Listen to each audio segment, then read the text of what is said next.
This is the Gorge. This is a podcast where my friend Sara and I gorge ourselves on overanalyzing a game or game-related topic. This week, we're talking about Horizon Zero Dawn for the PlayStation 4. Exclusively for the PlayStation 4. How about them apples, Microsoft? Damn though, right? Holy crap. This game is going to be winning awards. Like, people are going to be talking about this game for a while. Like, this is one of the like 2017 like juggernaut games. Yeah, and it kind of like I didn't really pay attention to it when it was announced back at E3. Like, I was just kind of like, oh, Horizon Zero Dawn, that's a nonsense title. Then I moved on. Remember, we actually did the Gorge where we saw that and we're like, oh, this looks like Sony's Zelda. Yeah, and like, then and we were like, that's pretty cool. Yeah, and then it came out and it's like, I don't even know what convinced me to play it. I don't even know, like, maybe it was just the trailers or the hype around it. But I went in and I bought it, and I ended up really, really enjoying it, like, way more than I even expected to enjoy it. Like, I thought, oh, this would be a fun little, like, open-world time-waster game, kind of like a Far Cry kind of experience, because, like, Far Cry is my total guilty pleasure video game franchise. And it ended up being so much more. I really, really expected this to be way more like Far Cry or Fallout, which is like, oh, it's a third-person open-world game. Mm-hmm. You'll run around, you'll do quests, and it'll be very, because that first trailer had great aesthetic. It had the cool robots, and you got to see the protagonist doing all this cool stuff and trap setting and all that. And you're like, oh, this is really impressive, and this looks like it'll be fun to play and just like chill out with. And then it ends up being this phenomenally well done game, and very well. That's really what it is that Horizon is just shockingly well put together, right? Yeah. Like, that's what really kind of blows my mind. Like, I knew it was going to be good. It looked like a good video game. You see it, you go, oh yeah, that could definitely be good. And then you play it and you just think, this is great. It's, you thought it would be good in the way that, like, Far Cry is good, or like a Call of Duty is good, is that, yes, this game is well produced, and it is functional, and it plays really well, but you didn't expect it to do anything, like, remarkable or earth-shattering, and then it does! Yeah, because it is probably the most incredibly beautiful game I have ever seen in my entire life. I mean, like, it's up there. I can't really think of, like, at least another game I've played on my PS4. I've kind of been dabbling in Bloodborne. Poorly, by the way. And Bloodborne kind of is on that same tier, but Bloodborne is carried by its aesthetics, which is all, gothic high architecture and stuff like that, but that's another podcast for another day. But Horizon is just beautiful, and I know we weren't going to get immediately to the visuals of this game, but I mean, that really is the first thing you think of when you talk about Horizon, is just wow, right? We can just go straight into the presentation of it, because, like, I broke up our notes into 3 categories, because, like, usually we only spend, like, 20 to half hour on, like, the story and the on, like the gameplay and the aesthetic and stuff, and then we dive into the story. Like, this game does a really good job of breaking up all 3 of those points: gameplay, presentation, and story. Like, they're all equally good. Yeah, but I think the thing that is going to catch most people's eyes, just from videos and screenshots and all of that stuff. I mean, again, screenshots are a major function of this game, because Guerrilla is just like, hey, we made a beautiful game, let's make sure the whole world knows it. The presentation and look of this game is definitely its biggest selling point. You see Horizon has such a good calm, even when, like, I'm fighting Thunderjaws in the most desperate of circumstances. It has the most beautifully calming atmosphere of any game I've played in a long time. Just the wandering around in Horizon feels so good. they gave us the photo mode, which is like absolutely like game does it better than any other game with photo mode. It's a gift. Like it's like I've never taken a bad screenshot in photo mode. No, never. You can just take the most beautiful. I joked with you once. It's basically create your own desktop. Yeah, like I have like 4 or 5 desktops in my cycler now that are all just screenshots I took of Horizon. Exactly, because they are amazing. The game because like they're not like, oh, I took this picture and blew it up to high resolution. Like those look like go to the Horizon website and download these wallpapers, you know? Exactly, like these are official screenshots because the game has just even the most simple of moments are incredibly cinematic. I posted hey, shameless shilling. I posted one on Twitter a few weeks back. That was a shot of an abandoned street that has just been totally overgrown. It has the red grass and these super old rusted street lamps and stuff, and it's just the most beautiful shot. And I just, when I kind of turned the camera and looked at it, I saw it and I just thought, this is beautiful. It is so beautiful, and just exploring feels so calming to not even, it is such a good kind of sit around and veg out and just kind of walk around game, you know? Mm-hmm. Like, this game's post-apocalyptic aesthetic is without a doubt the best I've ever seen since The Last of Us. Because except for one thing in the ending, which we won't get to, for the most part, the game acknowledges, unlike, other games, I'm talking about you, Bethesda, that 1,000 years is a long time,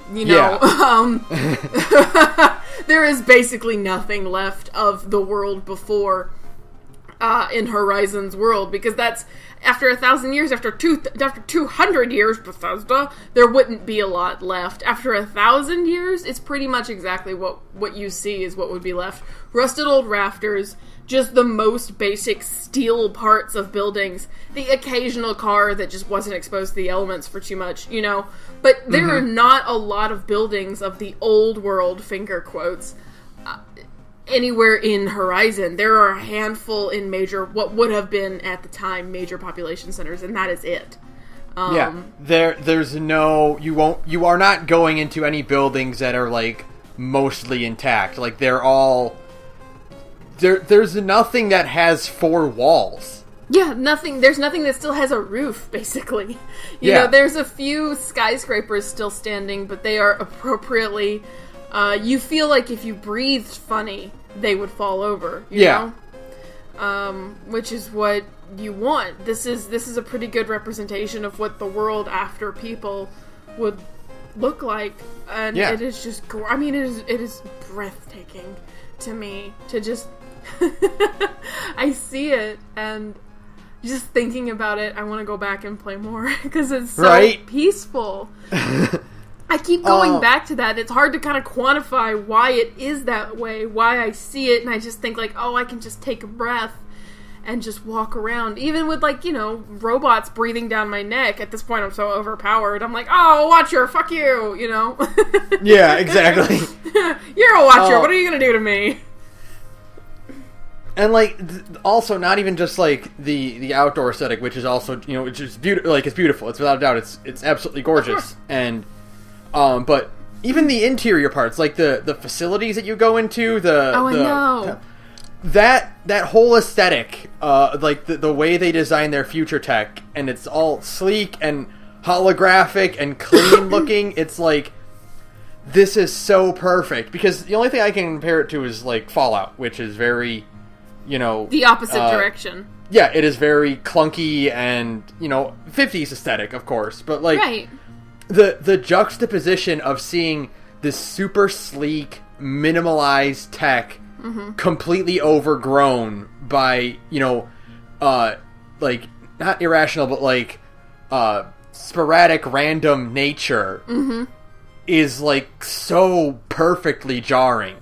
It is so interesting. It's such a good kind of way to show how far gone the old world really is. There really is not a lot left of it, and to have these last little bastions of the metal world being slowly overgrown and taken back by nature. The facility that Aloy falls into when she's a kid, the handful of facilities you go to in the main plot, which we're not going to spoil just yet. All of those are just... They are old and run down. They feel more like graves, and I love that there are not a lot of big... There's really only 1 or 2 combat sections in all of the old world facilities, yes. And I love that. That's my favorite part, because, like, whenever you're playing a game like this that has, like, a great scenery or aesthetic, you really want to enjoy it, you know? Yeah, absolutely. And it gets to the point where, like, a lot of open world games do this, where it's like, okay, you are in exploring mode. Like, right. We're going to put you in this area, and it's your job to, like, kind of wander around and feel it off, and we're going to show off all of our cool assets. Mm-hmm. You really don't want to put enemies in there, because that just distracts. You know, you're. It's so annoying when, like, I'm going down there and I'm scanning, like, data pads, and I'm seeing holograms, and I'm reading text. When I'm doing that, that's all I want to be doing. Yeah, I don't want to be interrupted by combat, because at that point, my brain is in, like, exploration and in investigation mode. It's in a mode of, well, let's absorb all of this information and put the pieces together and figure out what happened. You don't want to be interrupted by combat, and for the most part, Horizon does that very well. There's one section in the main plot. There's really only one section, though. And then... Well, there's that one part, I think, in Maker's End, but that's at the after you've done all of your exploring and all of your stuff.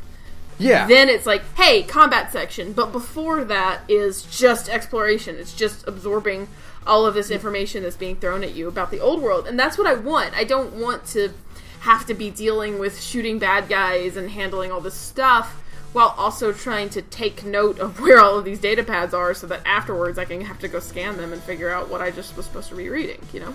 Right, yeah, because when you're exploring and you're getting all this information, you're reading all these logs and, like, listening to these projections and recordings, and, like, you want to absorb that, because they're all so interesting. We'll get into story stuff later, but, like, they're all so interesting that you want to think about them while you're wandering.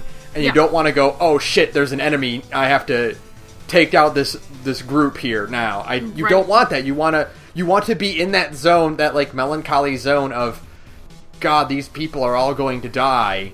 Right, and Horizon mostly handles it well. There's one point in the Horizon, in the Zero Dawn facility, that they've surrounded you with data pads, and you still have to fight dudes, and it's really such, like, a jarring, like, no, I don't want to be doing this right now. But then the next combat section in that same area is like, here's your combat section. There's basically no plot anything except for maybe 1 or 2 data pads. So handle all these dudes and then get back to exploring. Like, that's how I want it to be. I don't want to have, like, all of this information around me, and I'm like, I gotta fight these dudes until I can actually go do the stuff I'm really interested in, because we mentioned it in the notes, human combat in this game is such bullshit. Yeah. Man-to-man combat in this game sucks. It sucks. Yeah, it is, and I'll touch on that, because I have a lot to say about that. Right. But, like, I just want to get back, like, I want to wrap everything about presentation, because, like, it's so good. And, like, the whole focus being your HUD is, like, oh man, right? Get the fuck out of here, all other HUDs in any other game. Like, the focus is it forever. The only other one I can think of that's as cool is in Human Revolution. Yeah. When you play the opening without a HUD. Is really good.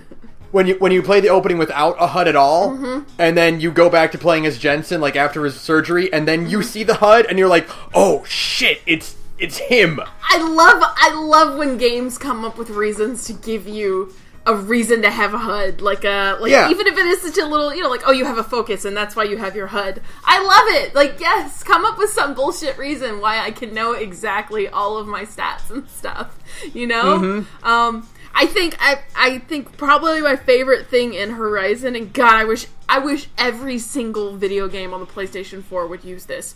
I wish Persona 5 had used it. I wish Bloodborne would use it. I'm about to start playing Nier. I wish it would use it.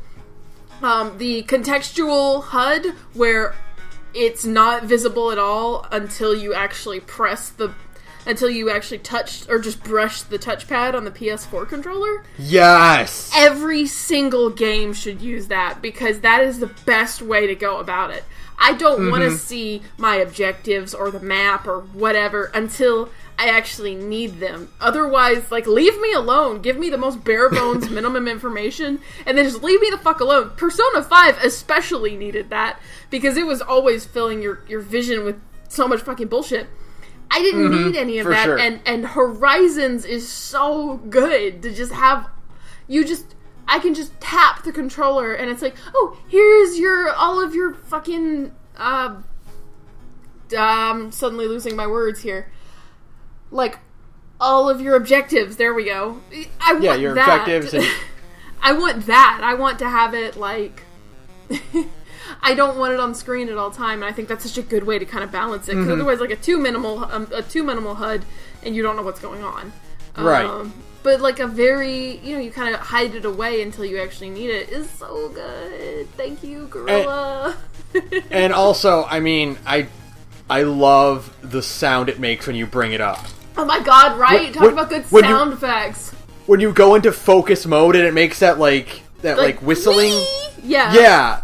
Oh, man. That, like, whirring sound. Like, it's so good. It's so good. It's... Honestly, I know that some people don't like Detective Vision or whatever that all these games do. I think Horizon does it really well, because it's not really telling you... I think my major problem with the game is its over-reliance on tracking things in side quests, because you're not really tracking things, you're just following a glowing line, Yeah. A lot of the side quests have the obligatory, okay, well, scan the footprints and then just follow the little purple avatar man. Right, which is not great. But otherwise, I think that's the right way to do it, to kind of show you, on machines where their weak points are and stuff like that. And then, that's a good way to kind of know, well, that's where I need to be shooting, or it's a good way to kind of plan on the fly as you go. And otherwise, it's just really smart. It looks cool. It's a good way to kind of let you know how to plan in advance what you want to do. It lets you know where people are. It's like Dark Vision in Dishonored, but not quite as elaborate, because it doesn't show you where people are walking and stuff like that. I just really like the focus. I love its aesthetic. The first time you get it in-game, and, the little... grid lines pop up around baby Aloy, you're like, this is really cool. I didn't use a lot of its functions, though. Like, the whole keeping track of where an enemy's walking path is. I didn't use that a lot, but I absolutely would, like, okay, if I feel like, okay, here's a bandit camp, I'm gonna stand outside the door, I'm gonna focus up, and I'm going to mark everyone I see. And then I will know, like, I will have a general idea of where everyone is. Yeah, for sure, which is cool. God bless this. God bless the look and aesthetic of this game. It is so well designed. Just, I want this art book really, really badly. I might have to buy it. They used just enough of, like, the scavenging old world tech, because, like guys will be wearing, like, armor that clearly comes from the machines, Right. But they don't, like, do it so much that it looks corny, kind of like how Mad Max has guys wearing football pads with spikes. Like, there's none of that here. It's all just, like, they're all very practical about it. Well, because it makes kind of sense. They're wearing, trophies from kills, or they're wearing, like, fashionable pieces and stuff like that. I like that every tribe has its own distinct look. The Nora have more of a wildernessy kind of thing. The Banuk have, like, blue tones and tubing and chords because they're more in tune with machines. The Karja are the most advanced civilization of the bunch, so of course they have the fanciest clothes in the largest city. The Azuram wear big metal chunks because they're metal workers in general. I just think it's a really... when I came into this game, I did not even remotely anticipate the amount of work that would go into differentiating each tribe, Yeah. Yeah, I they're honestly didn't even expect other tribes. Like when we met Aaron and the Karja during the Nora proving, I was like, oh, that's cool. There's other tribes. I didn't expect it to be that big of a deal. Yeah, you know. Mm-hmm. They really went way above what I think everyone expected of this game. Yeah, 100%. I really did not think we would be getting a giant hub city like Meridian. I thought, there'll be a few little places like in the Nora lands. There's a few tiny little settlements here and there with some people talking shit about Aloy and some merchants. I thought most of the cities in the game would be like that. I did not expect a place like Meridian. Oh my god, yeah. Meridian. The first time I saw Meridian was just breathtaking, and I'm pretty sure I took about 20 screenshots of my approach to Meridian. Like, it is tremendous. It really does give you the sense that you're in a completely different world when you finally see Meridian, and it's built on a mesa, and it has these giant, elaborate, amazing elevators going up and down from it. The amount of architecture that's gone into it, and the fact that it just feels so unique in comparison to anything you've ever seen. And it's not repurposed. No! Like, it's not like Diamond City, where we took the stadium and we converted it into a city. Like, you go there, and that's all new work. That's all carved from stone by stone workers. Built by hands. Like, that has been built by human hands in the last 700 and something years since the apocalypse. It is amazing. It is such a breath of fresh air in a world like Fallout, which is a bunch of repurposed, it's 200 years later and we're still living in Fenway Park, Yeah, exactly. Like, it's so cool, and I love, like, there's so much craft that went into making sure everything looked impressive. And different and unique. The handful of Oseram cities we see are completely different. There's 2 Oseram towns in the game. There's Pitchcliff, and there's another one whose name I'm suddenly forgetting. But there's 2. And they're completely different from any Karja settlement and any Nora settlement. We didn't get to see any Banuk settlements, but that's what the Frozen North is for. Yeah. So we'll probably get to see them there, which is exciting. And they even made like little tiny tribes that the Tenakth, I think is what they're called. You only see one member of the Tenakth in the whole game. And she's one of those people you hunt for the prison warden later. Yeah. The way with the blue paint and stuff. So they made a whole other tribe, and if you go look on the wiki, they have like really extensively designed out what these people's their skin painting looks like, what kind of clothes they wear. They've extensively designed this out along with a bunch of other just little one-off tribes. There's one other whose name I am going to forget, and I am really sorry about that. But you only meet 1 or 2 other members of that tribe too. But they've been designed. They have a specific aesthetic that differentiates them from the Nora, the Oseram, and the Banuk, and the Tenakth. That is 5 different groups of people who are completely distinctive. That is amazing. That is so much more work than I expected. Yeah.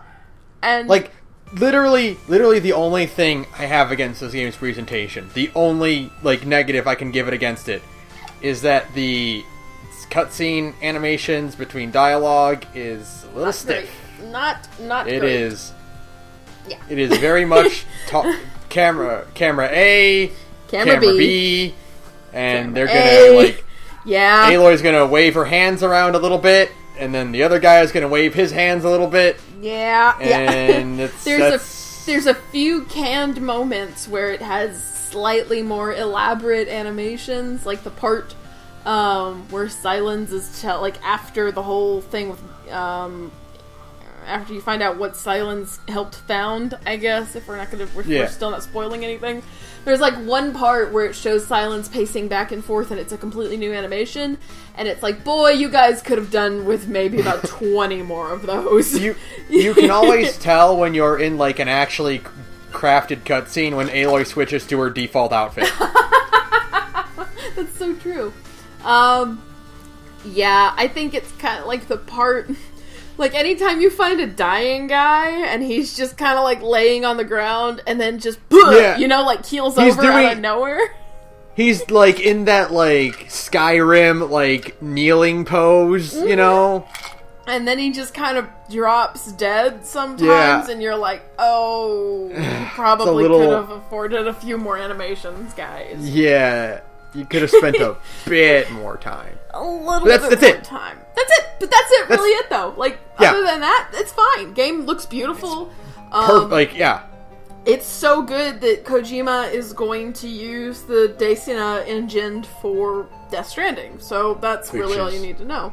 Which is fucking awesome. And that's why there are Death Stranding Easter eggs in the game. And I found all 3! God. Yay! I completely forgot about that. I'm going to have to play that, like, tomorrow or something and track them down. I found all 3. It's really fun. I don't actually know what finding them gets you. I think it just gets you one of those random boxes.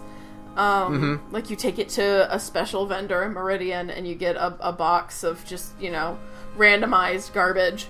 Which is fine, but we do need to have a conversation, Gorilla, about your quest rewards.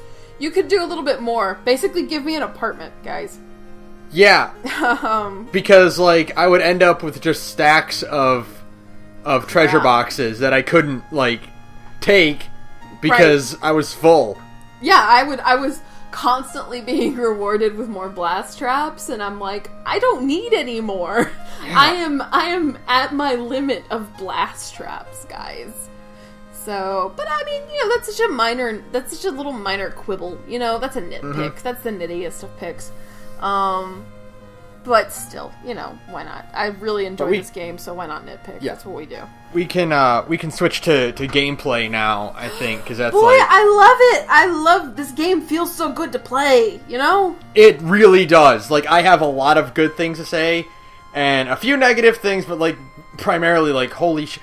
What immediately jumps out to me, first off, of all this, is that, like, they finally found a way to make climbing, like, interesting, because games like Uncharted or Tomb Raider, it's always like, okay, go to the left and then jump across this thing, and then keep going and then go up and then jump again, and then jump and then keep going left. This Horizon does it really good. It's all just hold the analog stick.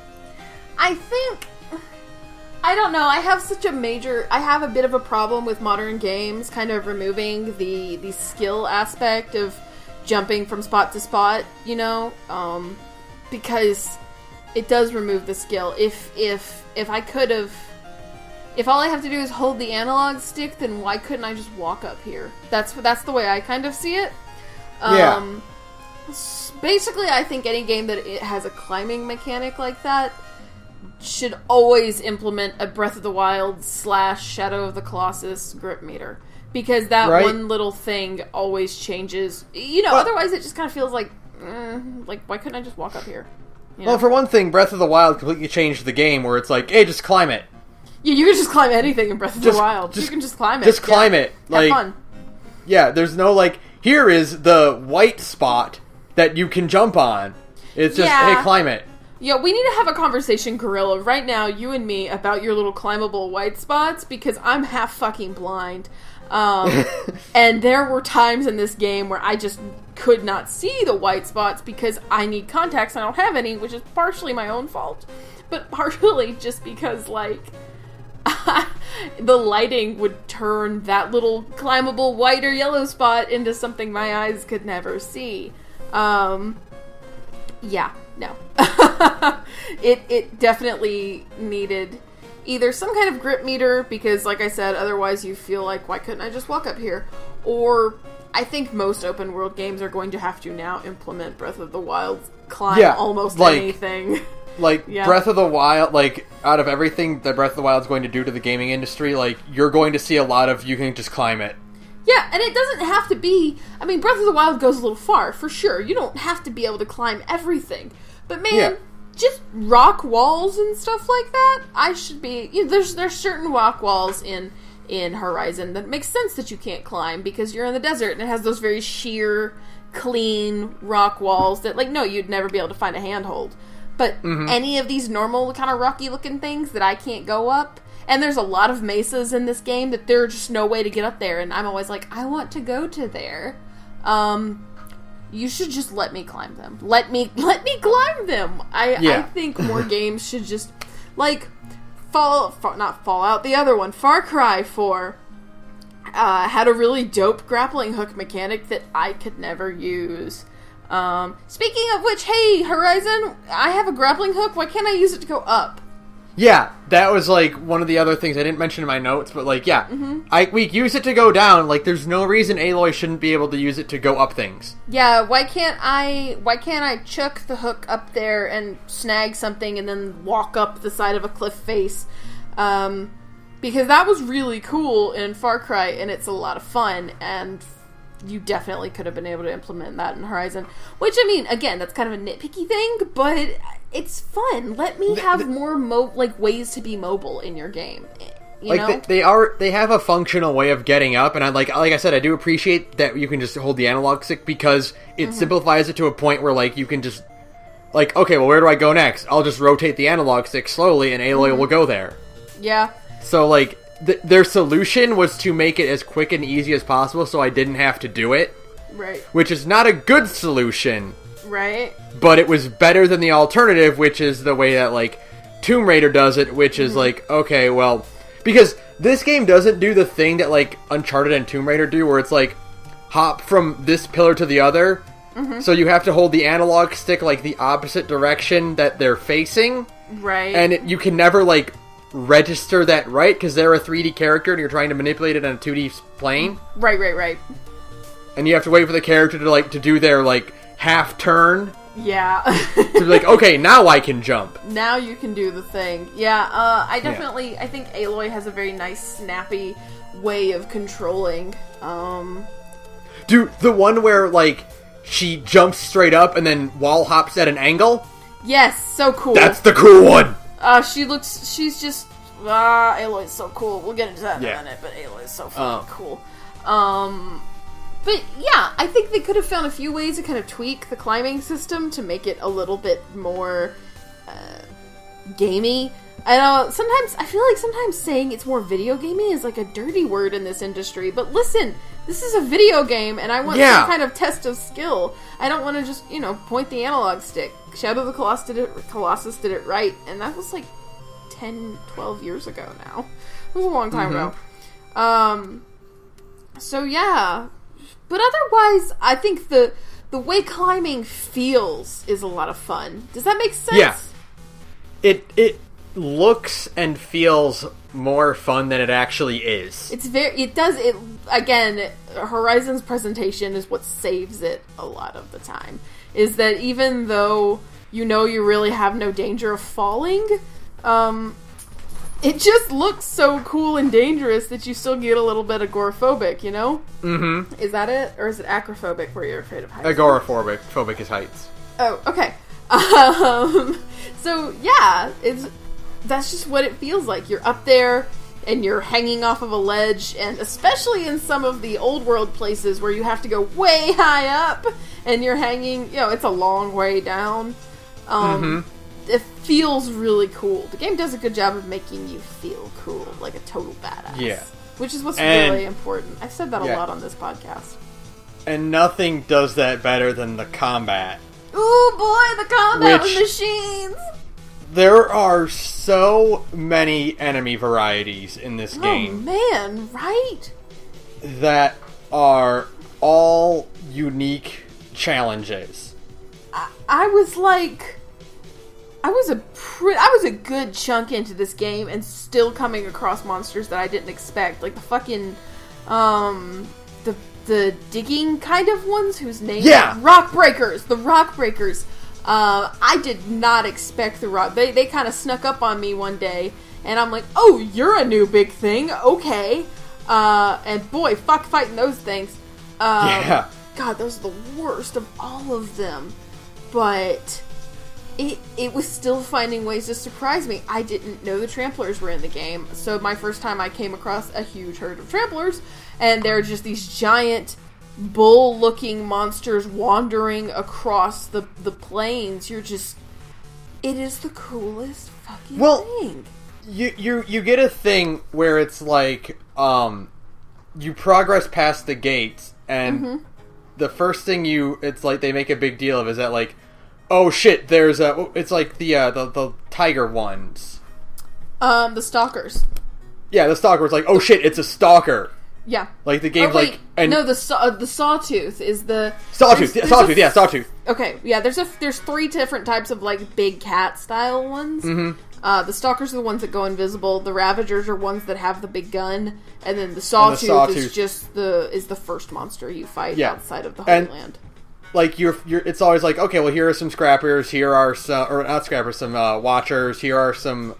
You're right, scrappers. Those are the other types. Yeah, here's a few little things, and you're like, then the game is like, okay, go fight a sawtooth, and it's like, holy shit, this is a fucking sawtooth, and you're thinking, oh God, I have to fight a robot tiger. Right. What can be better than sawtooths? Are fucking nothing. So by the end of the game, I'm like, oh, look, a sawtooth. How easy. By like 10 hours in, you're like, oh, it's just a sawtooth. I can take him. But then there are these other things that replace it instead. The escalation of challenge is so good because in the beginning, when you first get outside of the Norlands and you're in like Gorge territory, you can easily stumble across glint hawks and snap maws, things that are way outside of your competency level at the time, and you can beat them. I think that's the best part of Horizon, is that even at a low level, if you're smart and you play right and you play clever, you can kill a glint hawk, you can kill a snap maw. You don't have to be level 50 to take these things on without breaking a sweat. It helps, but if you are a low level, it is still completely within your scope to take out these higher level, bigger, harder hitting machines. You just probably don't want to, because it's really hard. I was on my way to Meridian and I just stumbled across a handful of snap maws and they destroyed me. Yep, that's what happens really early on. Yeah, but it was great. Until you can get, gear and get different arrow types and whatever, and then you can actually start doing some damage.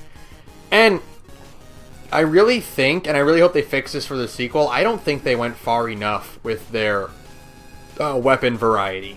Oh, no, for sure. You can get a new type of bow and stuff like that from the Hunters Guild quests, but I hate challenge quests like that. I just don't, they're boring to me. I don't have a lot of fun. Kill 3 of this enemy type or whatever, Yeah, or it's like, the one that I was just like, I decided that I'm not going to do it is one where it's tie up this rope machine and then shoot the component off its stomach. Yeah, no. In 3 minutes? Yeah, no, I'm not doing that, no. Yeah, no, because the rope caster, as much as they used it in the trailers, the rope and trip casters are really not that fun to use. They're not... No. They require you being in an area where you can hang a rope, and a lot of this game is in wide open spaces where you can't. Yeah. So I never used them. Let me think. Nope, not once. Now that I think about it, the one time the game kind of made me use it as like a tutorial thing, and I was like, oh, okay. I do like that the tutorials in this game are optional. Like all the weapon tutorials, you don't have to do them if you don't want to. And I was like, nah, I don't feel like it. So yeah, thanks for that, Horizon. Anytime a game does that, I always appreciate it. But yeah, so I didn't even fool with getting, because you can get special hunting lodge type, bows and stuff like that. But I didn't want to. I didn't feel like going through that work. Like, as much as, like, these machines are all unique and they all have different approaches to them, like, your actual ability to inflict damage on them is severely limited, and it would make sense And what kind of bums me out about this game was kind of like advertised as being like, you're a hunter. Mm-hmm. You have a whole slew of gadgets at your disposal to take these things down. And a lot of the heavier battles, like against like Thunderjaws or the upgraded version of Glinthawks, the like Stormbirds. Yeah, Stormbirds. They just turn into battles of attrition. Yeah, I think the way the fights are paced out, you don't have a lot of time to... And I'm sure somebody will be like, get good. And you're probably right. I probably should get good. But you don't have a lot of time to react beyond... Like, the game doesn't give you much opportunity because Aloy places traps really slowly. Yeah, she has to stop in place and set them down, and then you can keep moving. And I mean, I guess it's a thing. Now, I did once take out an entire herd of tramplers really early level because I set up a bunch of traps in an open area and then just lured them around them. Yeah, and I mean, like... But that feels really good. But that's such a, situational event. Yeah. That you're never going to pull that off efficiently. Yeah, I think... And it's much easier to just snipe them with your bow. Yeah, I think... Like, Aloy's slide is a little too... Because of you have to click with the right thumbstick. Aloy's slide is a little too hard to initiate. So you don't actually have a lot of mobility options in battle that would give you an opportunity to set up different kinds of strategies because of the fact that you're limited by the fact that Aloy's walk is slow, Aloy's run is slow, and Aloy's sprint is slow. All of those could have been sped up a little, or you could have just been given the grappling hook. You know, why can't I use the grappling hook to kind of get myself across an arena, that kind of thing, to give me a fourth mobility option. What I ended up doing a lot of it once I got it is I would use the Tear Blaster. Mm-hmm. And my battles against big creatures would end up being use the Tear Blaster to strip off all of its as many weapons as it could and all of its armor plating, and then just run in circles and shoot it. My big strat was Tear Blast, ammo for the Sharpshot bow, and then sticky bombs for the blast bomb sling. Sticky bombs are super great because you can stick 8 of them on a thing at one time and they do a lot of damage. So, and those explosions can stagger even things like Deathbringers and Thunderjaws, which is amazing. So you can just stick it with as long as you stay moving and hit it constantly with sticky bombs. You can keep an upper hand that way. So I swear by the sticky bomb way of playing this game. Like, what this game needed was one more weapon. Like, a heavy weapon that, had a high ammo cost. Like, it took a big chunk of resources to craft ammo. But you needed just something that would just hit hard. Right. Yeah, it needed... I feel like I thought the Rattler would be that, but the Rattler is not that. No, the Rattler is not that. It does very little amounts of damage, and then, you could just use your bow. The Rattler is good for, that was the fourth weapon I always carried. I always carried 2 different types of bow, the Blast Sling and the Rattler. The Rattler is mostly good for inflicting shock on anything because it can help build, because an enemy only becomes officially inflicted with a status effect when that little bar over its head fills all the way, and once that bar is filled, then it's inflicted. The Rattler is really good for inflicting shock on an enemy quickly, but other than that, it's not great for inflicting damage. It's really it actually has a slower fire rate than I expected. So it's not even good for kind of like a suppression fire tactic, you know? Yeah.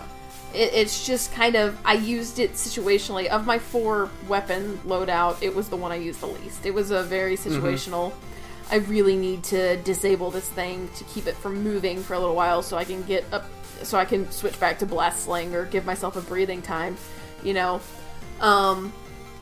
So yeah, it's a little flawed. I wish there were more, types of the bow and the blast sling. There's really only like 4 bows in the whole game. Yeah. What I really wish is that, like, for one thing, the stripping off of armor and everything is really cool. Yes. These bigger enemies have so many plates that you can tear off. And that you can reduce a Thunderjaw to just its, like, spread laser. Which is amazing. I think one of the coolest things of this game, one of the best, probably other than the fact that it's beautiful, probably one of my favorite things about this game is the fact that these enemies react realistically to having their combat abilities removed. After a while, if you hit a Sawtooth hard enough and you disable enough of its systems, it won't be able to even hit you because you've disoriented it so much that it can't track you. Stuff like that. I love that. That is so cool. I just wish for, like, a lot of these bigger enemies they had went further with it. And it's like, once I strip off the armor of, like, a Thunderjaw, I should be able to snipe its legs until it becomes crippled. Yeah, I wish you could cripple, you know? I wish you could cripple limbs. Yeah, like, that. I think that's what it needed. It needed that one step further where you could just straight up, like, tear off limbs and reduce its mobility. Because, as far as I can tell, you can't really reduce the just flat mobility of any machine.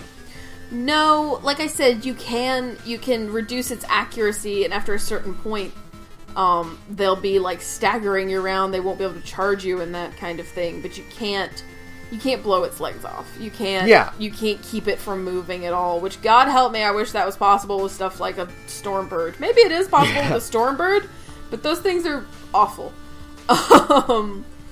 But otherwise, no, I don't think there's a way to kind of slow them down from even moving, which is such a shame. Could have been maybe in 2.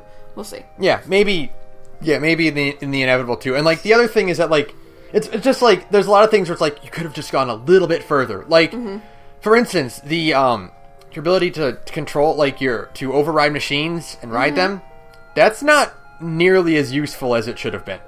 Yeah, after you unlock, you can travel, or you can fast travel between fucking campfires. Thank you. You can fast travel between campfires, so why would I ever use a mount? The mounts, like, they can defend themselves, and they'll defend themselves with you on them, so it's kind of neat, but I don't know. I never use those mounts as much as the game kind of wanted me to use those mounts. See, what would have been nice is that eventually you get the skill where it's like you can whistle and you'll call in a mount, Right. Like, you'll just call one in. You don't need to hack one. Right. You should have been able to upgrade that further to call in combat. Yeah, bots. like in Far Cry Primal, which is not a great game, but that is always that's a really cool thing in Far Cry Primal. Because that feels like such like a natural step up, because you're talking about combat options, like that's it. You maybe not call in like a Snapjaw, right, but like call in a Sawtooth, call in a Scrapper. Right. Give us the ability to something that can like hit a little bit, a long leg, anything.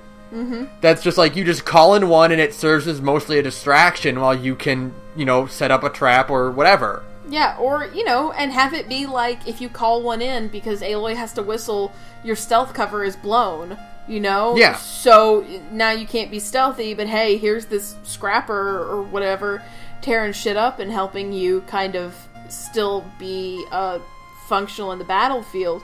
Because, again, otherwise you kind of lose out on a way to be mobile. There are parts in this game where I can't avoid being hit just because of the way Aloy moves. She's too slow. Yeah. There's nothing you can really do about it unless you're just scrambling for cover constantly, which is maybe what the game wanted you to do. But even then, Aloy just moves kind of slowly sometimes. The fight with Red Maw in the Hunting Guild quest line is a good example. It's just impossible to avoid those attacks sometimes. Yeah. And so you don't feel like you're getting hit because of some stupid thing you did. You're being punished because of the way the game is just made, You're being hit because the game doesn't give you the option to not be hit. Right, exactly. And that's just kind of frustrating. I wish there was there were more ways to get around. I wish there were more ways to, you know, avoid all this fighting. But that said, I mean, we've been doing a little bit of bitching, but damn. All this really boils down to is, like, what you have is good. It's just, when you match it up to the presentation of this game, and you match it up to the storytelling of this, like, they needed to take their combat to just that one slight step up. Yeah, I think it's that old sandbox game problem of we're trying to do all of these things so well that obviously one aspect is going to suffer, and in this case, it was combat and gameplay. Yeah, and the problem I have with this is that because what you do have tons of options, and you do have some pretty decent mobility, and you do have, like, the battles are still fun, and, like, they are tense, and you're sweating while you're fighting these things. Right. But it's like, when your game is advertised and, like, the first trailer is just Aloy sliding around and laying traps and, like, enemies reacting dynamically to her, when that's, like, your initial pitch, that's what sticks into players' heads, and that's what they were expecting when they booted up.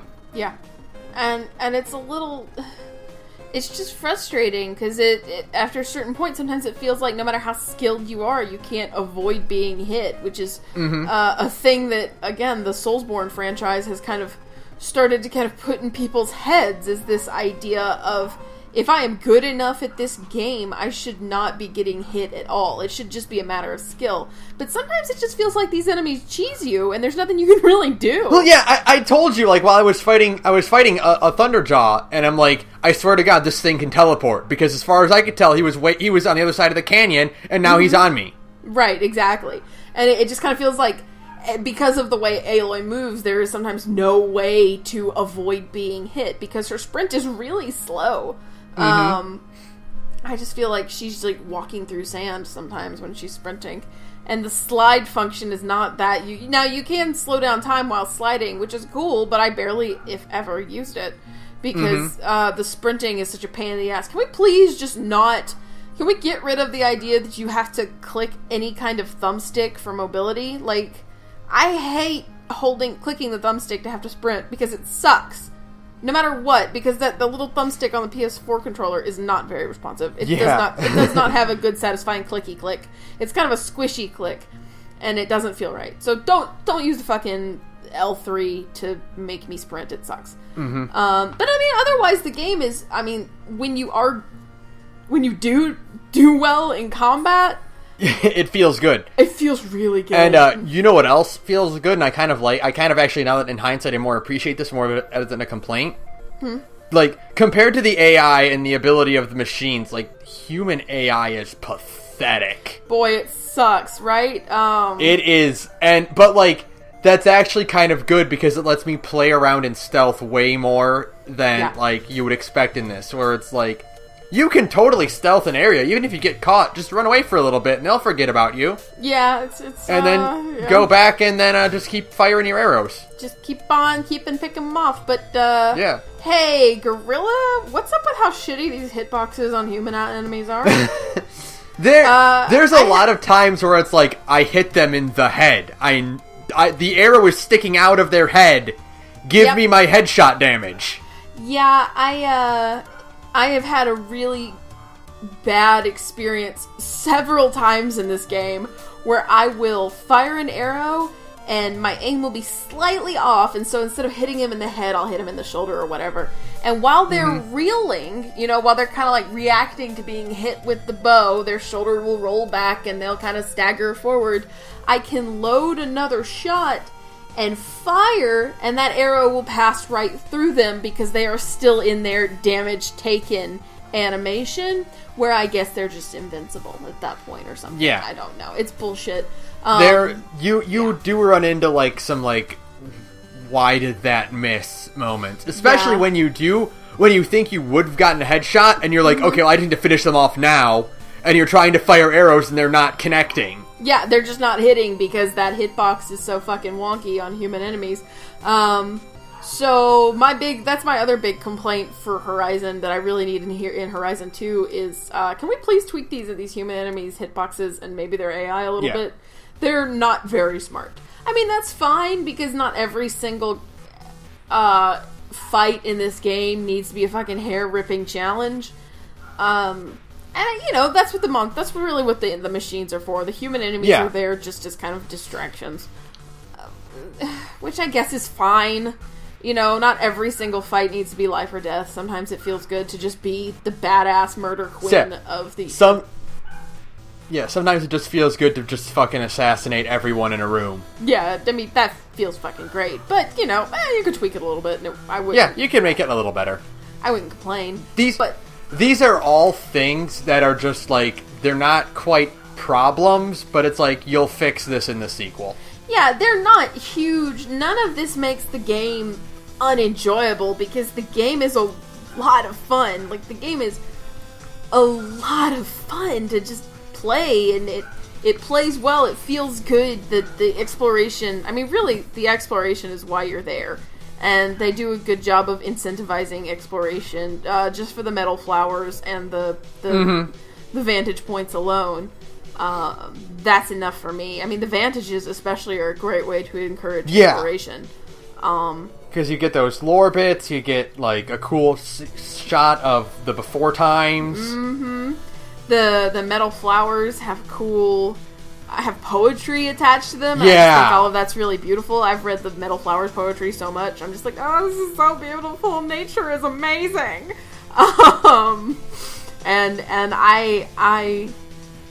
That's kind of the problem that a lot of open world games have, is this whole idea of, hey, here's this big world. There's not a lot in it. Sorry. Yeah. Horizon has a lot in it. It has a lot to see and find. You'll come over a mesa and, oh, hey, there's a town. That's cool. You'll stumble across bandit camps. You'll find vantages. You'll find ancient vessels, which are just mugs. Yeah. I love that. That's one of my favorites. I love it. And, each of those little vessels, finger quotes, has a logo for a company that doesn't exist anymore. I love stuff like that. I love these little things, these tiny details that make exploring worth it. And the Banuk statues. I mean, I like all of it. I just think that's a smart way to kind of incentivize people to go explore the far corners of the map, which is one of the first things I did when I got outside of the Norlands. I wonder how far I can get outside this map before the game sends me back. Not too far, it turns out, but so much fun! It is. Like, just fucking, like, everything about the gameplay is just, it's great and enjoyable. It's fun. Yeah. I mean, even at the end of the day, it's definitely flawed. Most games are not perfect. But it plays well enough and is enjoyable enough that its minor problems, you can excuse them, because at the end of the day, you're still having a damn blast. You're tearing off enemy parts, and that's making them move slower, and you're figuring out weak points. You have that great moment where sometimes you've been taking shots at a fucking Ravager's gun, and there's that moment where it finally explodes and goes flying off, and you're like, yes! Now I don't have to worry about that thing shooting at me anymore. Stuff like that. Those are great moments. So good. The moment when you finally make a Glint Hawk's chill water pouch explode, and it falls to the ground. Best. Oh, it's so satisfying. Moments like that are why you play the game. Like, the first time I realized I could do that to Glint Hawks, I was like, I am sold on this game. Oh my god. Yeah. That blowing up a Glint Hawk's pouch is like the best moment. Because it's a good teaching moment to show your player, like, if you are strategic with where you are shooting on these enemies, you can make a huge change in battle. And a Glint Hawk is a really good way to show that. If you can turn a Glint Hawk in front of one of the most annoying ass enemies into the game into a fucking cakewalk. Yeah, once you can figure out how to do that effectively, they're nothing. They're nothing. At that point, Glint Hawks are a walk in the park. You're like, 20 Glint Hawks, bring it on. I can take on all of you without even batting an eyelash. It's great. That is how your games should be teaching you how to do things. To give you an example, to just show, like, hey, this is why your focus illuminates weak points in yellow if you scan a machine. Those are the places you should be concentrating your fire instead of just shooting arrows randomly, because that won't do anything. It's amazing. It's so smart. oh, it's so good. Thank you, Horizon. I love it. It's so much fun. Like, I cannot wait to see what they improve on in the sequel.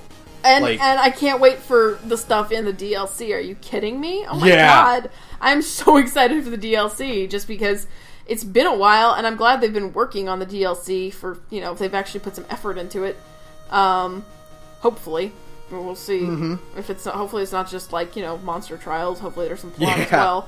The trailer made it sound like there's plot, so, give me more plot. I love plot in this game.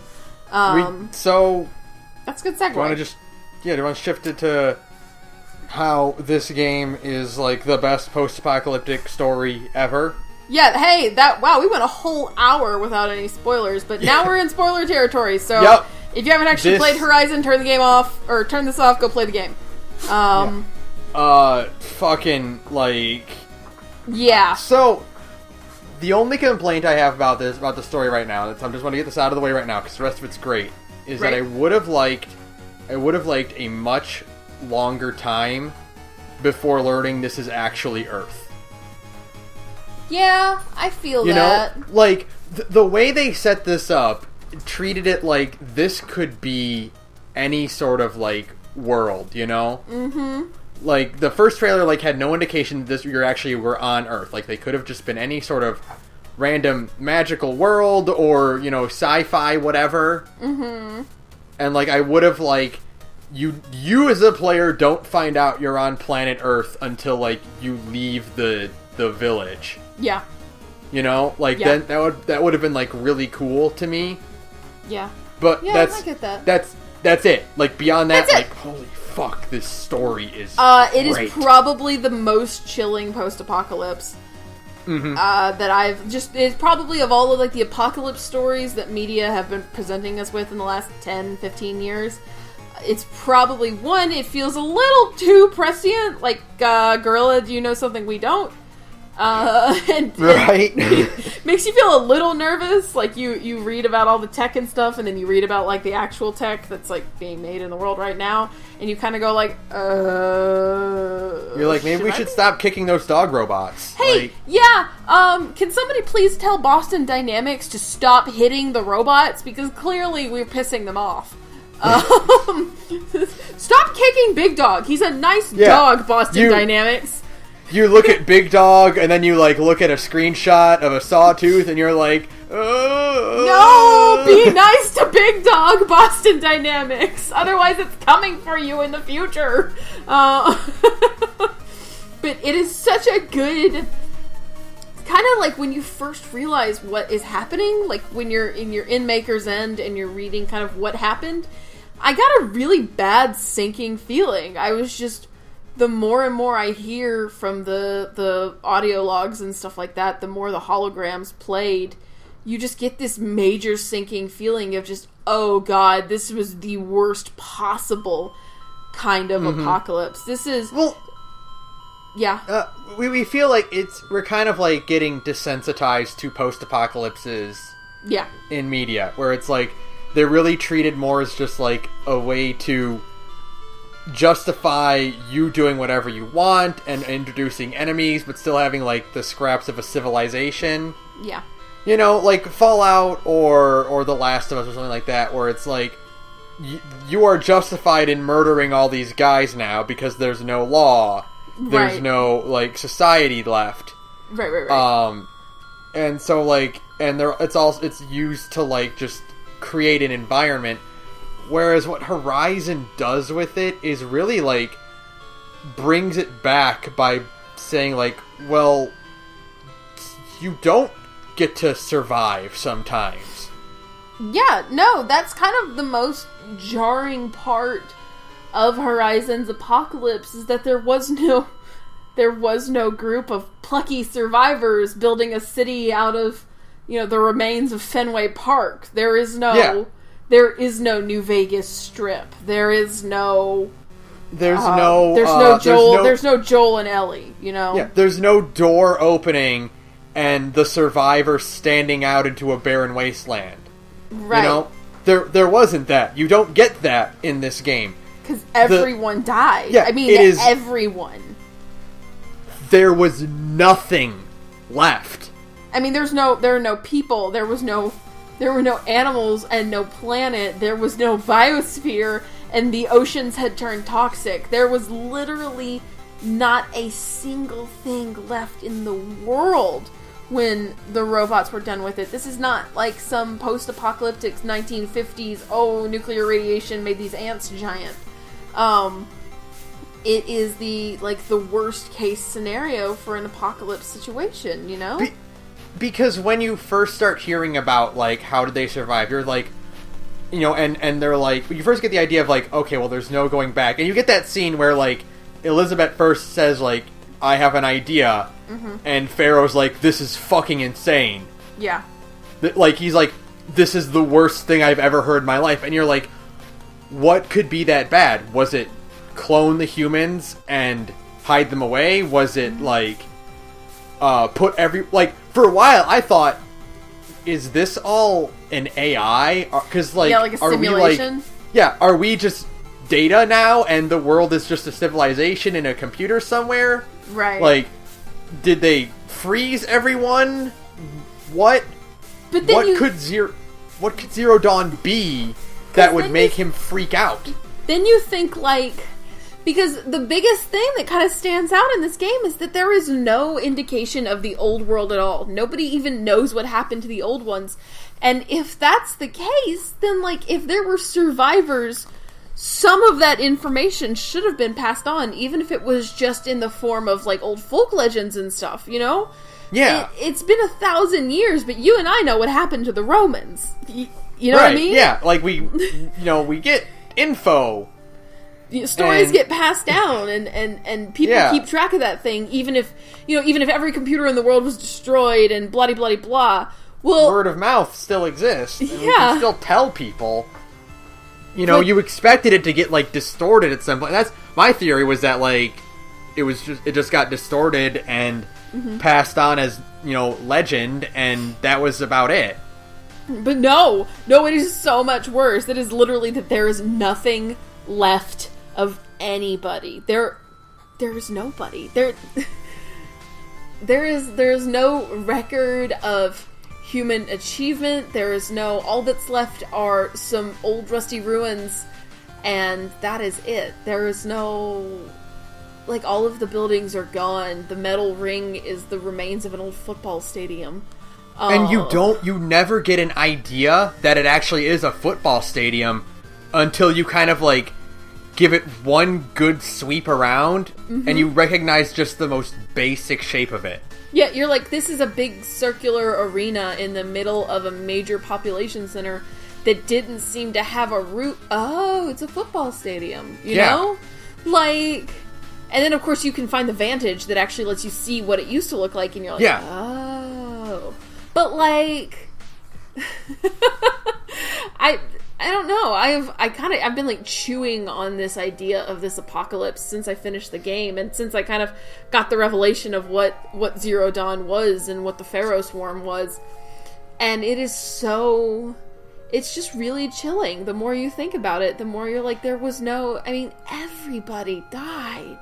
Because, like, again, like, you get, like, you have your preconceptions of what a post-apocalyptic setting is, and you're like, the robots wiped out nearly everyone, and we had to hide from the robots, you know? Right. The machines are still running around, and they don't need food or anything. They went haywire. They started shooting people. We hid in bunkers, and then eventually we came out, or, because you explore all these ruins, and it's like, oh, okay, something, happened, and we hid, and then we got to come out, after a certain amount of time and try again.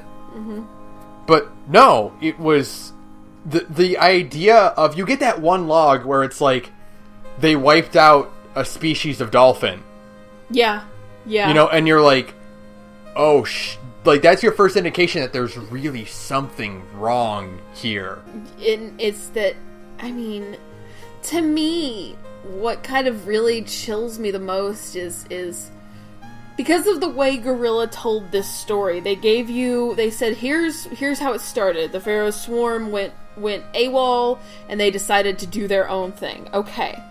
Well, here is Elizabeth saying, this is my plan for Zero Dawn, but the game doesn't tell you what Zero Dawn is yet. So then you go to the mask with the grave thing. I can't remember what it's called right now. Like the grave zone or something. I can't remember what it's called either. Yeah, but like the grave horde, I think. Yeah, the grave horde. You go to the grave horde, and you see all of the soldiers who fought against the Pharaoh swarm. Starship Trooper style in Operation Enduring Victory, and they're all badasses, and they're all Americans going like yeehaw and all this shit. And you're like, yeah, these are some plucky, badass American soldier types, and they're gonna fuck these robots up, and then they're gonna hide out in this bunker, and everything is gonna be okay. No, they're dead. No, they're all dead. They all eventually died. Eventually, everybody in the world was basically thrown into a meat grinder to give Zero Dawn a little bit more time. The entire world was basically and there was no other option. There was no other choice. There was no winning against the Pharaoh swarm.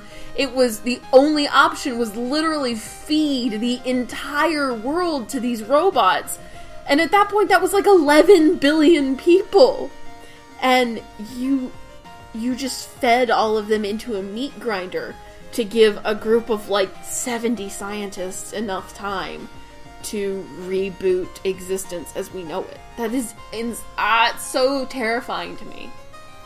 If you think about it.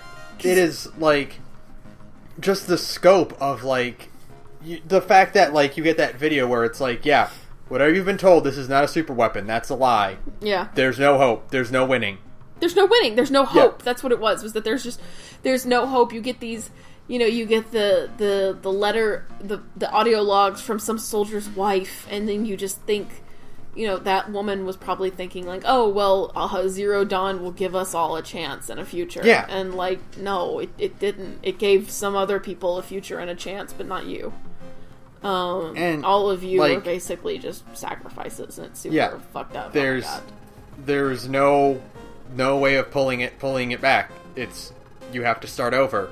Yeah, there's no surviving at all. There's no changing it. It's insane. Yeah, it's creepy. It's creepy. And it's even to the point where Fallout is bad. Post total nuclear war, all the bombs going off and everything being wiped out within hours, Mm-hmm. That's always that's rough. That's rough. Yeah.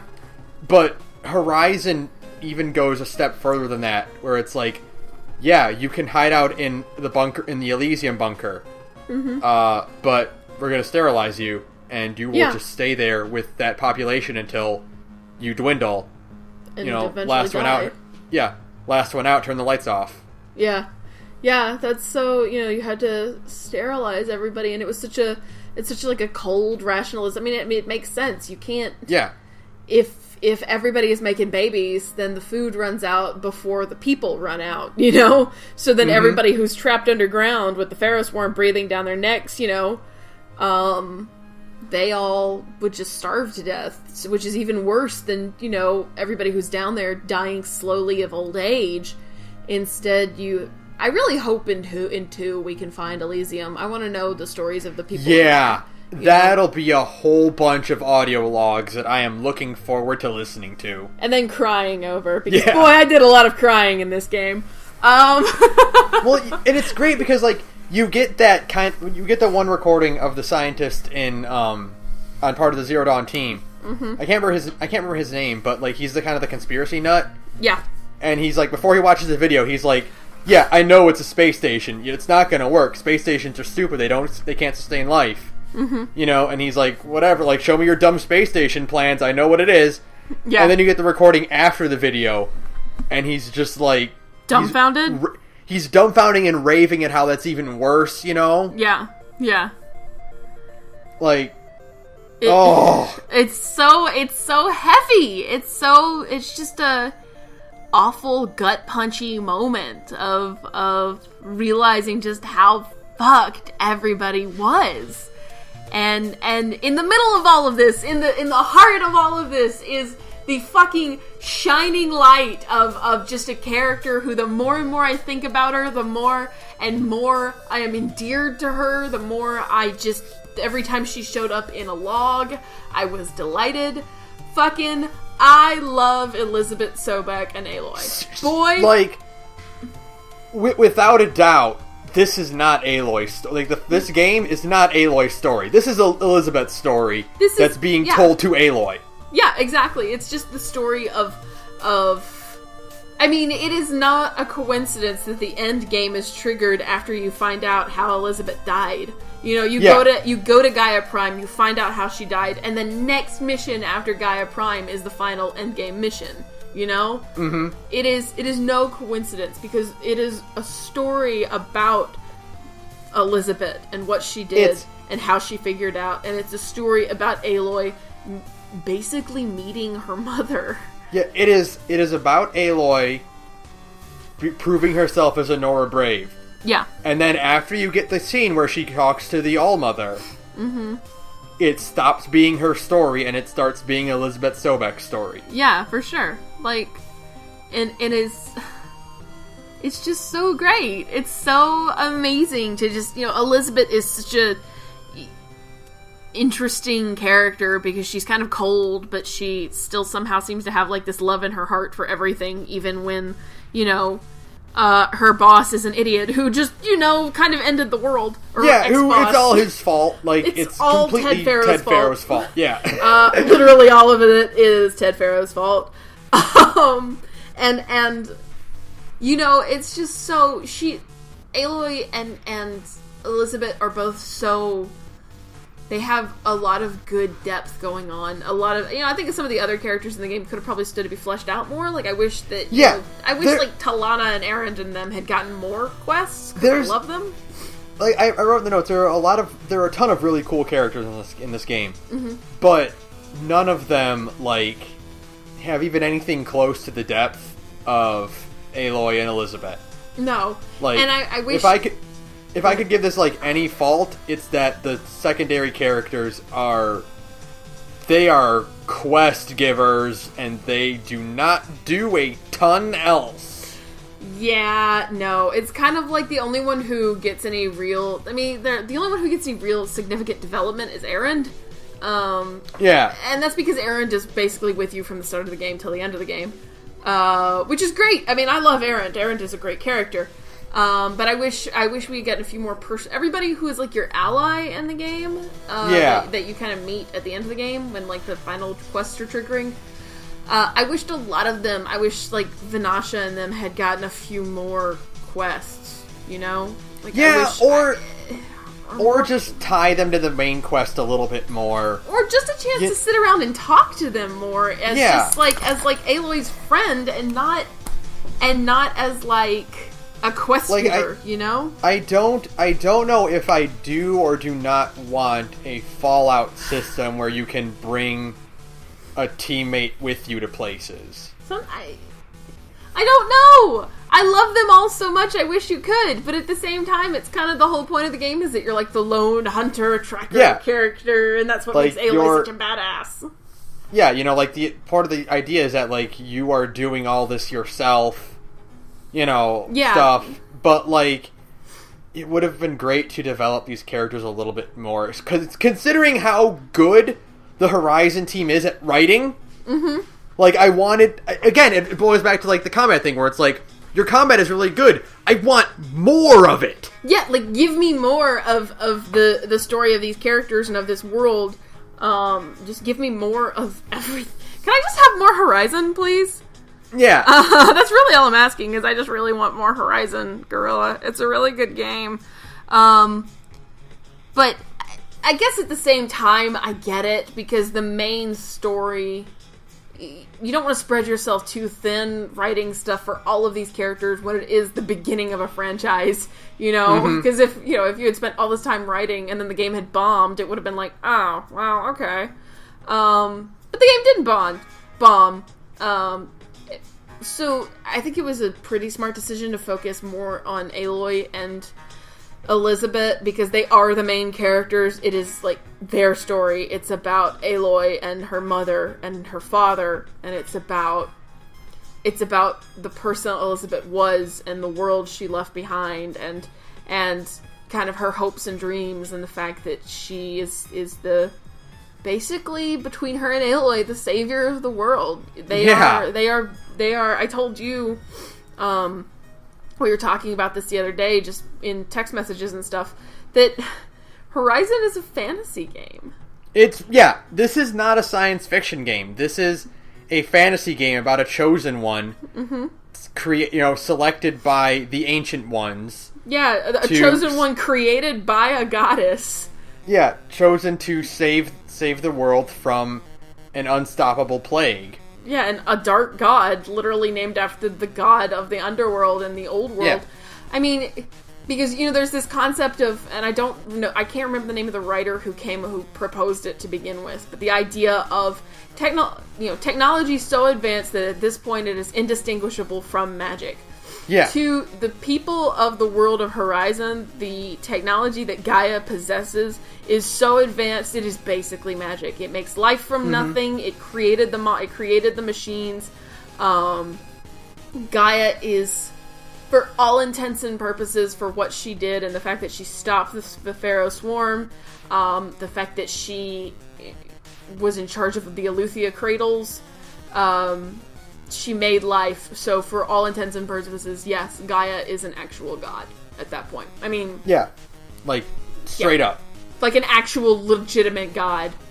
She just so happens to exist in a computer mainframe. It is the old-fashioned idea of gods from, like, the Greeks and Romans, where it's a flawed god that you can kill, but Gaia is literally God at that point. She is the All-Mother, Like, straight up, she is legitimately the most earnest form of she is a Deus Ex Machina. Yeah, she's God in the machine. And it...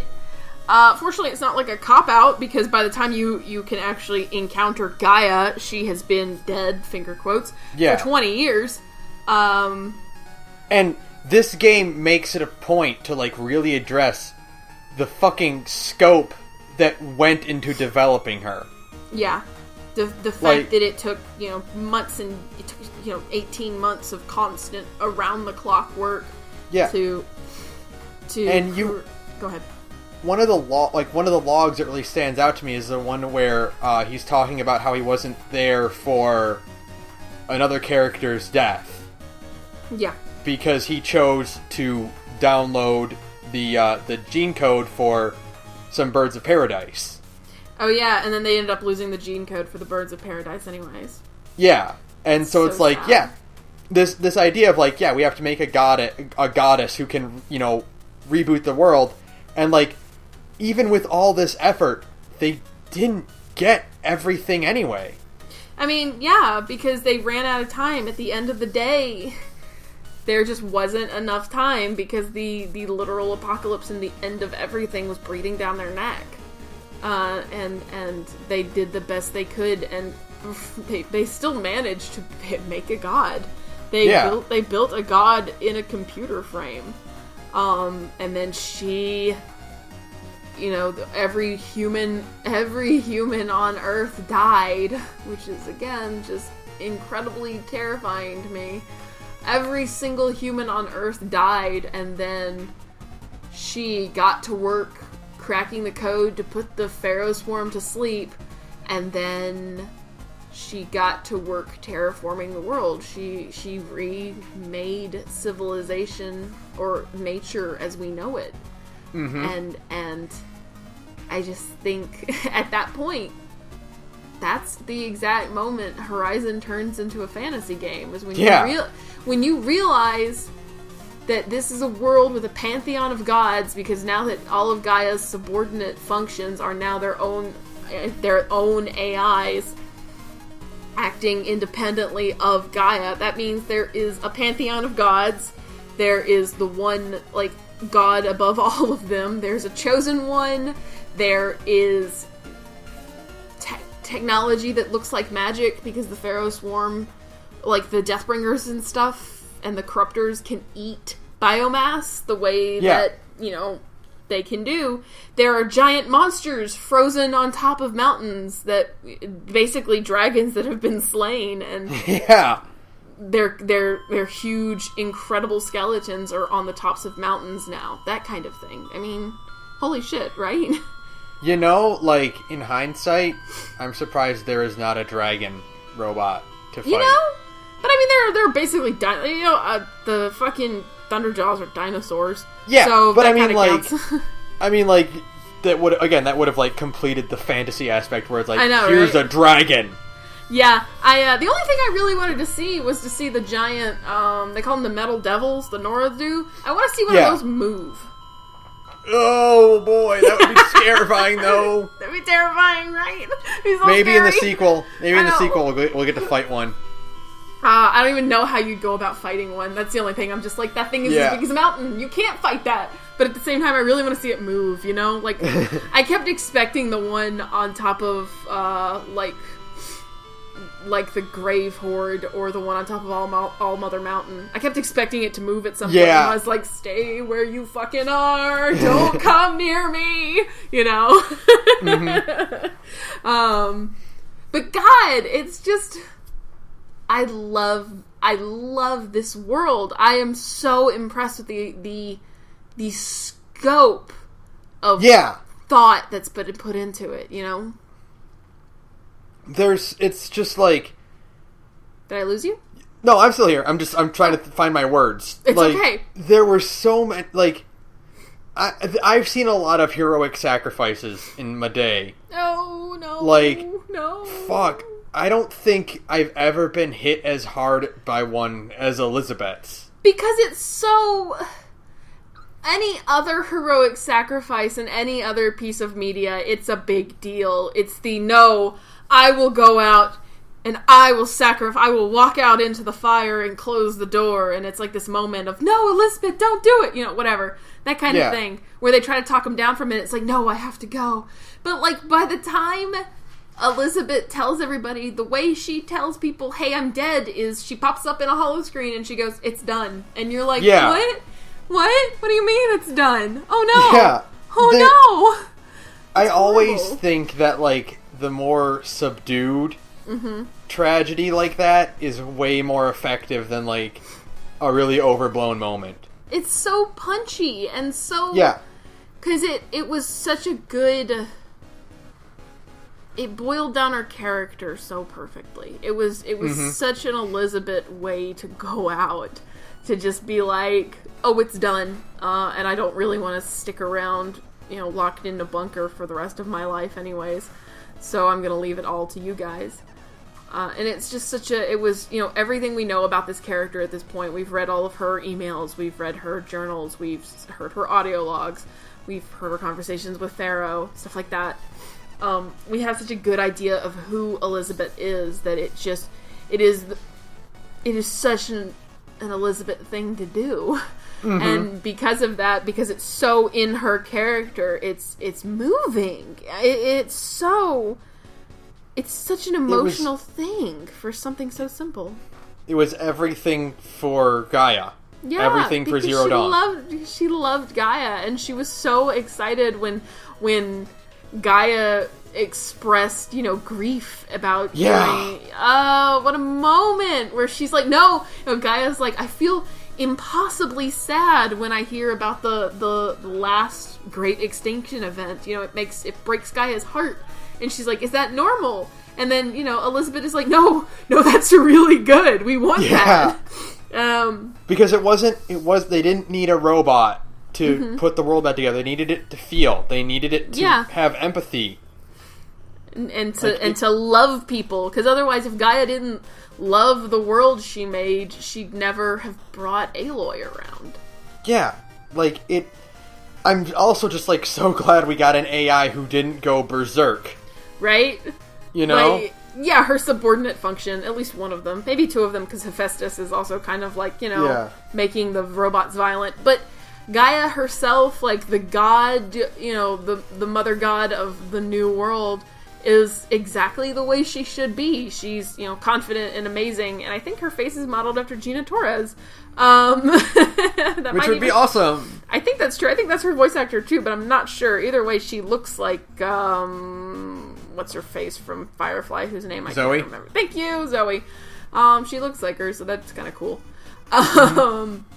But, like, you know, she loves and she feels, and she's what you want the kind of ruling god of the new world to be, where she's deeply compassionate and she sees that, everything that Elizabeth created is about to be destroyed, so she finds a way to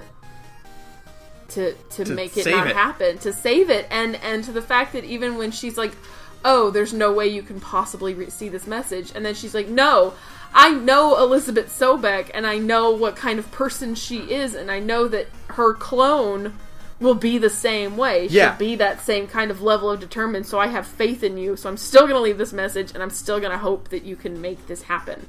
That's beautiful! It is! It's beautiful! I was just a big gross pile of tears through a lot of the end parts of these games, because I had just become so emotionally involved with Aloy and Elizabeth. And, I think the level of their characterization was so well done, and my little blackened heart. I really, really hope that, we get more interaction between Gaia and Aloy in the sequel. Oh my god, please. Because that was a plot hook that was left open, which is, Silence mentions, hey, you need to reboot Gaia, but you can't until Hades is dealt with. Right. Well, we dealt with Hades. So can we rebuild Gaia now? Can we? Yeah. I want Aloy and Gaia to have a conversation and have that moment. I want Gaia to be the new voice in Aloy's focus. Because fucking Silence can't be trusted. Yeah. Well, here's what I'm thinking of. The comparison I can draw is the difference between Zone of the Enders 1 and Zone of the Enders 2, which is that the reason why you have all of these gameplay mechanics unlocked in Zone of the Enders 2, despite it being the same mech, is that in the first game, it's in the hands of a kid, and in the second game, it's in the hands of an experienced pilot. Right. And so the opposite would be a good explanation as to why Aloy can scan so many more things and why the Focus has more abilities, is because in the first game, it's Aloy messing with it as a completely inexperienced person. In the sequel, she has a goddess AI helping her do things. Right. And yeah, that would be amazing. Plus, again, Gaia is infinitely more trustworthy than good old-fashioned fucking Silence, you motherfucker. How's that fucking stinger after the credits? What are you up to, asshole? That is some shit. That's some Marvel shit right there, where they're like, we're gonna set up for a sequel, you know? Thanks guys, now you've got me just dying for more. It worked! Mm-hmm. Yeah. It worked! That was good, it worked! Bastards. You bastards. I was really afraid the stinger would be the dumbass guys up in the mountain pull the spear out. Oh my god. And Hades wakes up. Yeah, and then escapes like that. No, you motherfuckers! Yeah, and I'm like, Ava, did you not think to put a sign up? Don't touch. Don't touch this thing, don't. Yeah, put some fucking guards around it who are no, get away. A rope. Put it under a big heavy box. I don't know, something. Yeah, so I'm glad that wasn't it, but still, holy shit. Silence, what the fuck are you up to, buddy? Come on. Where's my sequel? I know it's years away, but I'm already dying here, people. But yeah. And I really hope that, the sequel also plays into the whole Apollo thing. Yeah. Because that's just too sad. I think that was more heartbreaking than losing the entire planet. Mm-hmm. Because, that whole thing is, without that,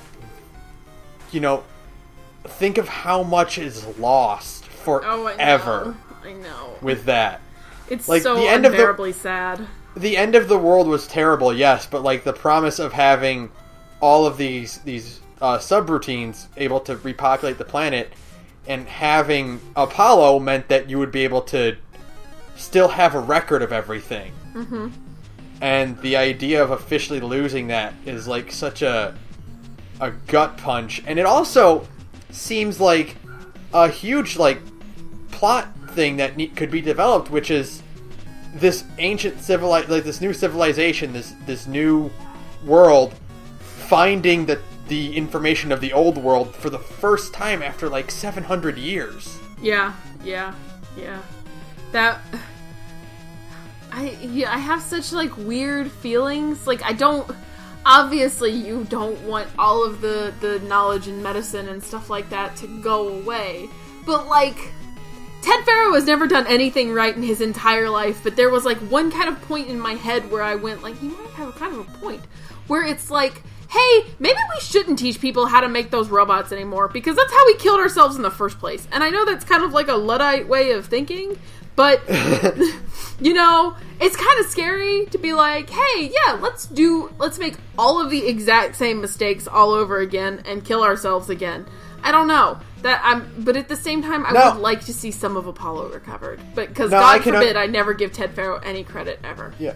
Now, I can understand that line of process, like the line of thought, but also consider they have the ultimate reason to not do that. The reason being they had to make Gaia in the first place. True. It's like, here's the instructions to make these robots. You know why you have these instructions? Because we had to put them in this AI. Because we killed ourselves in the first place. Yeah. But I would like to see at least some of it. I would like to see some of it recovered, because, you know, as much as I like give game credit where it's like they didn't lean too heavily on the old world, and like they made it a point where like, no, it's gone, like there's no sign of it around. I do love that there's a term for it, I can't remember the term of it, where it's discovering common things and like describing them out of their normal context to illustrate how weird they are. Oh, I bet I do know that term. There's a term for it, and I can't remember it right now. But it's like, you know, where you're like, oh, then I stuck a plastic tube into this liquid, and I inhaled. I wrapped my lips around it and inhaled. Yeah. I don't know what that would be called. I know it has a term, but I can't think of it right now. But yeah, it would be cool to have like a quest in 2 be about recovering parts of Apollo. You know. Yeah. What wasn't, you know, the fragments that somehow managed to avoid being deleted by Pharaoh, who had never done anything right in his entire life. Like I did see something that was like really poignant, and I liked that, which is that despite Apollo being deleted and being inaccessible like that, Gaia herself sought to preserve just the smallest fraction of it by putting poems in the metal flowers. Oh, that's true. Oh no, that's so heartbreaking. Because those are real poems. Like, those are actual poems written by actual poets in the real world. That's so beautiful. Yeah, oh, no. Like, she did not decide to just let the metal flowers populate the planet with, like, you know, what is the word? What would be the word for, like, bringing the foliage back, or the flora back? Like, I don't. I'm sure there's a term for it, but, you know, I can't think of it right now. I guess, you know, reseed, you know? Yeah, something like that. But, like, you know, but I get what you mean. Revive the world like that, and then she didn't see fit to just leave the metal flowers to do that. She put, you know, art in them. Yeah. Oh, that's so beautiful. That's beautiful. I just want some of it, because I want fucking, you know what I want in this game? I want Aloy to have her own show me dancing scene from WALL-E. Yes. You know? Yes, exactly. I do want to see more of that. A character like Aloy, who when she first got her focus spent, which, like, that montage early on where it shows her just, like, doing everything with it. And learning how to use it, staying up late at night to learn how it works. And a girl who's that curious and brave and, like, ready to learn, like, getting her, with her knowing her connection to the old world and knowing, you know, of Elizabeth and how they're connected. The idea of her actually getting knowledge of the old world, things that Elizabeth would have experienced herself. Yeah. Like, that feels like something she needs to have. Oh, I think so too. I think to kind of, because again, to her, and the end of the game really, you know, tells you this is the truth. To her, Elizabeth is her mother. It's the mother she's always been looking for. So to her, having a little piece of the world her mother existed in would be a big deal to her. You know, that would be an important thing to... Yeah. The only thing I feel like Horizon's main quest was lacking, and God help me, please let this be in 2 or the Frozen North or something. I was really expecting some kind of holodeck sequence where you could walk around and see part of the old world. You know, I kind of, now that you mention that, yeah, I can feel that. It doesn't need to be a big elaborate thing, but I was really hoping like one little segment where Aloy could walk around like in her tribal clothes in a holographic simulation of the old world. You get like just a small fraction of that with the Vantages. Mm-hmm. But like they could have like given us like a real fleshed out hologram. Yeah, just something to kind of show, just to have Aloy interacting or having the old world around her so that she is the fish out of water, she is the odd thing instead of the other way around where all of this tech is the odd thing. It would have been really cool. You know, maybe they'll do that in a sequel or something, because I would really like to see the old world functioning as it actually was. Is really cool to me. What I really, really like about this is that you kind of get it a lot when you have, like, legacy clones like that, where in fiction, the idea is that, like, no, you're not your clone, you're not the original, you're your own person kind of thing.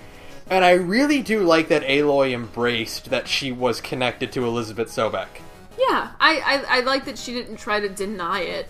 And to her, it was just that, well, she's my mother. It's not that, I am her. She's my mother, and we share traits. We share likes and dislikes. We have similar personalities because we take on some of our personalities we inherit from our parents. When she first found it out, like, she had that moment of denial where she, like, was disbelief that she was just created for this purpose. But then when you progress through the game and you learn more, like, she really empathized with Elizabeth, and, like, she would always comment on anything Elizabeth did in, like, the holograms and stuff. Mm-hmm. And she really held her in the highest of regards and respected her and thought that Elizabeth was amazing. Like, the way she just willingly chose to die for this world she made without even any kind of hesitation.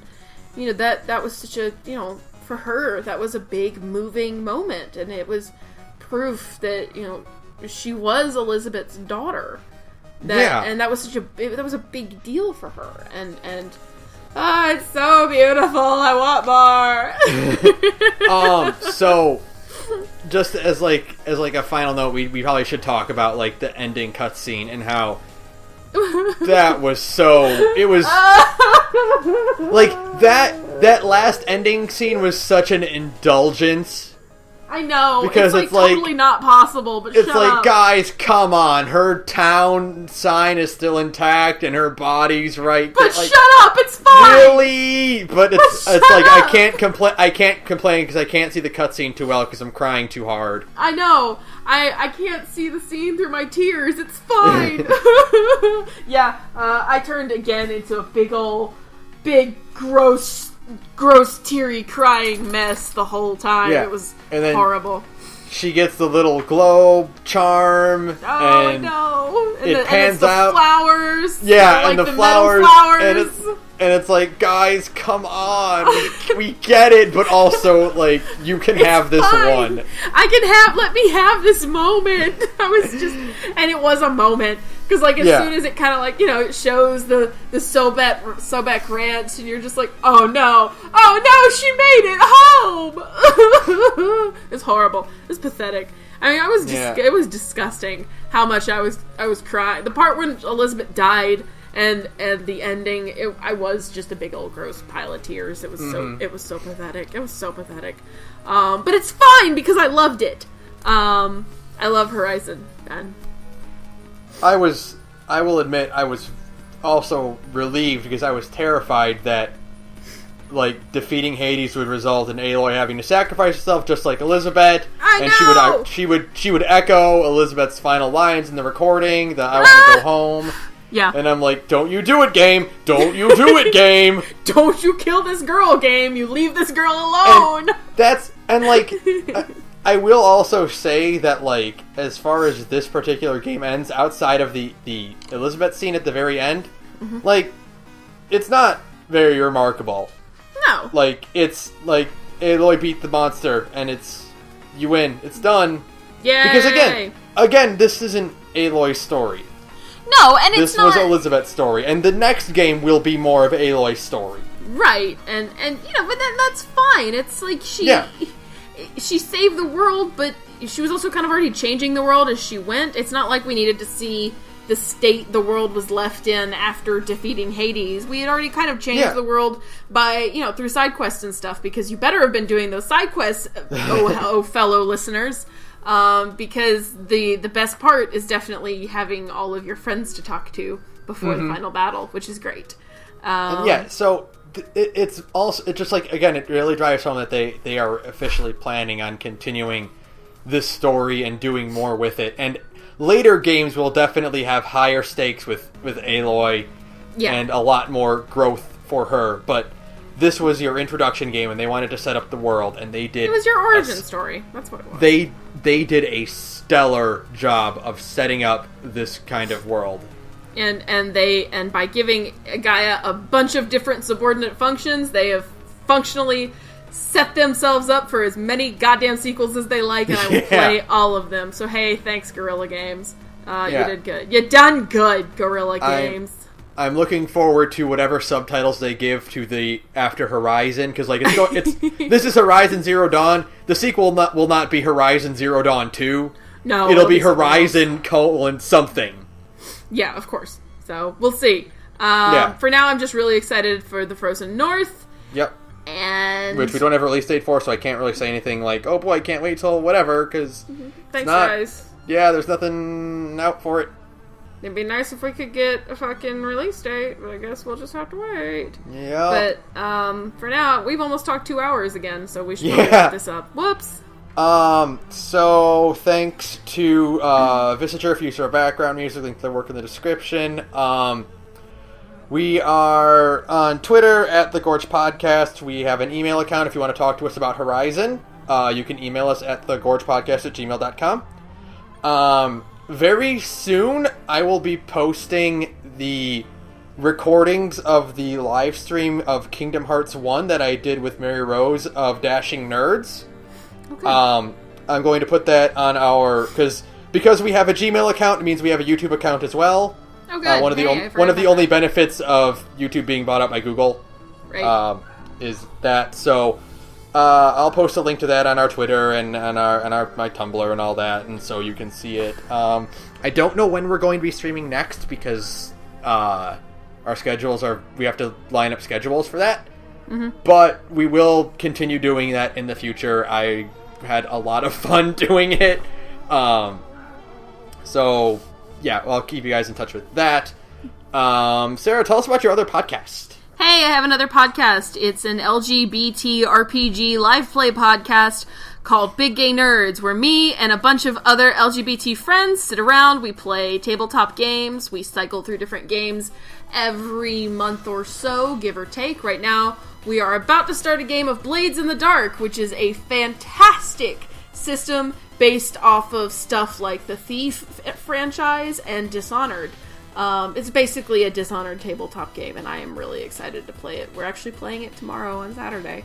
You should tune in. We are on SoundCloud at Big Gay Nerds. We're on Tumblr at Big Gay Nerds. We are on Twitter at BGN Podcast or something like that. We'll link to it in the description.